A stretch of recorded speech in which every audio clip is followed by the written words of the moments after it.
and thanks for coming to the reading studio. Today's read aloud is Gratitude Is My Superpower, and I'm grateful for you to tune into the reading studio. My name is Mr. LP. Let's get started. Gratitude Is My Superpower by Alicia Ortego. Every day I am grateful for so many things. For the sun that warms and the bird that sings. I am grateful for my family and friends, for the books I write and for my pens. I am grateful for the raindrops and the beautiful rainbow, for the trees and flowers, and for the first snow.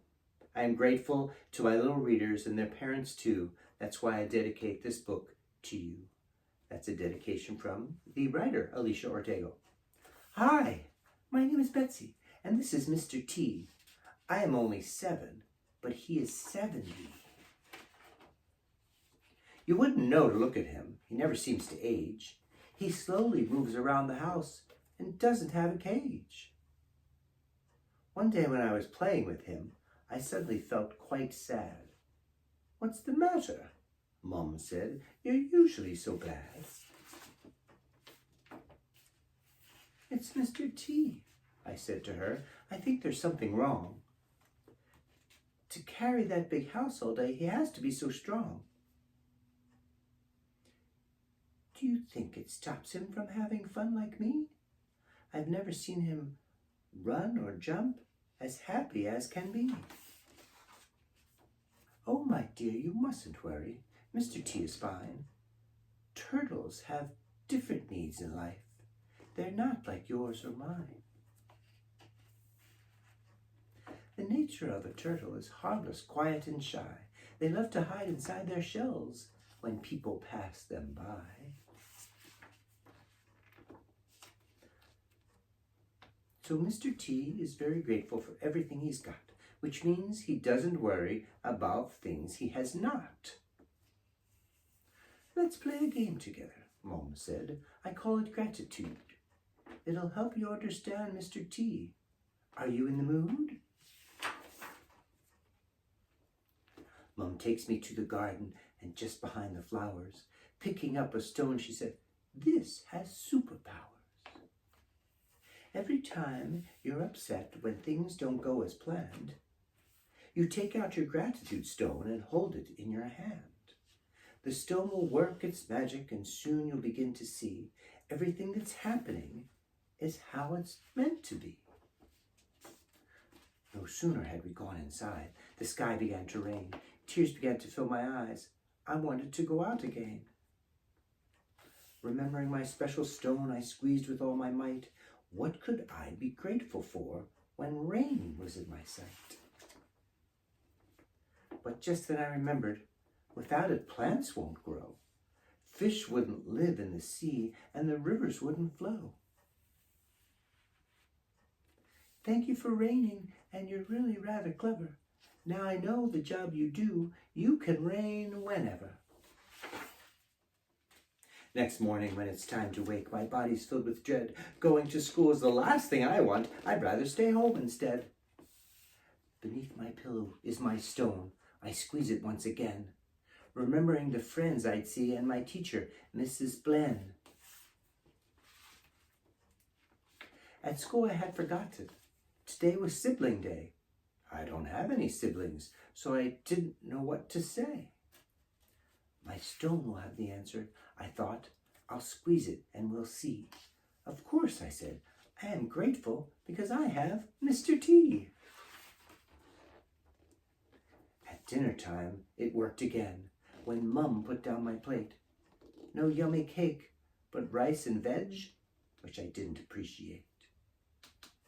But then I remembered the children who aren't as lucky as me to have a healthy, warm meal cooked by their mummy.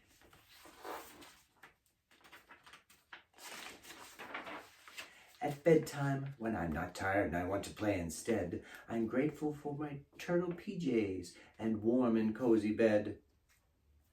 But just then I remember, I'm not even carrying the stone. "Mum!" I shouted. "I did gratitude and I did it on my own." "Of course you did, my darling, because gratitude is in there. Upon my heart she places her hand, with the other she strokes my hair. So gratitude's in all of us, I said, and all we have to do is stop and think how thankful we are instead of feeling blue. Next day during playtime, there's a new boy there, with shiny braces on his teeth and curly light brown hair. Tears are falling down his face. He wished he had not moved, a decision made by his parents and he had not approved. I tell him of the gratitude stone and ask if we can find something to be thankful for that he can bear in mind. He holds the stone and thinks a minute. A smile crosses his face. I'm thankful for our new home. The garden has so much space. Now every time I go out, I make sure to have with me at least one stone to pass on along with my story. Dad says, I'm grateful to have a family, a house, and a job. Mom says, I'm grateful to have Betsy and my husband, Bob. Betsy says, I'm grateful to have a lovely teacher and a Barbie doll. Mr. T says, I am grateful to live with Betsy instead of at the zoo. Alicia Ortego, she's the writer of this book, I'm grateful for my little readers and their parents too. The more we share about gratitude, the happier we will be. Will you share this story and help other children like me? And Leo says, I'm grateful to have football boots and a soccer ball. So on this page, and this is something you could do, it's an activity. A 5 days gratitude journal for you guys, for kids. It says to find a nice stone and carry it for 5 days with you. To remind you to be thankful. In the evening, write 3 things you could be thankful for during the day. And it goes something like this. I'm thankful for, and then you have 5 boxes. This person, this place, this hobby, this thing, and this food. And there's Mr. T taking a look at you. On the next 2 pages, you can read a note from Alicia Ortego.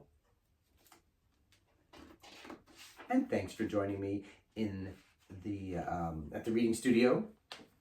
And one more thing. If you want to get this book or any of the others in this series, which you'll see include kindness is my superpower, breathing is my superpower, and acceptance is my superpower.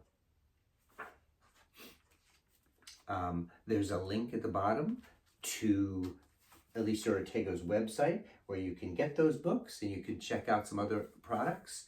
And thanks for joining me at the Reading Studio. Have a great day.